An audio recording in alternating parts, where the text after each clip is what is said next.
Парите од ИПАРД-2 програмата да се искористат максимално на транспарентен и ефикасен начин, да се овозможи промена на досегашните навики и начинот на размислување како да се работи во земјоделството, порача учесниците на денешната завршна конференција на проектот за јакнење на платежната агенција.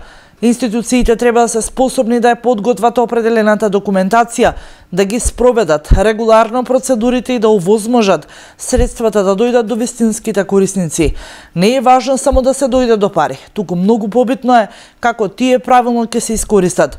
Искористувањето на ИПАРД средствата е највисок приоритет на оваа власт. Како што рече министерот за земјоделство, водостопанство и шумарство Љупчо Николовски, веќе се превземени мерки за зголемена апсорбција на европски пари. Воспоставен е гарантен фонд кој ќе им помогне на корисниците за предефинирање на инвестициите.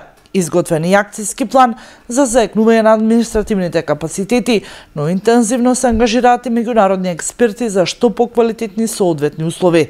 Македонија има голем природен потенцијал за квалитетно и конкурентно земјоделско производство, но за комплетно искористување на овие потенцијали и за поголеми ефекти од оваа особена важност е едукацијата на земјоделците и значењето на мерките од ИПАРД програмата.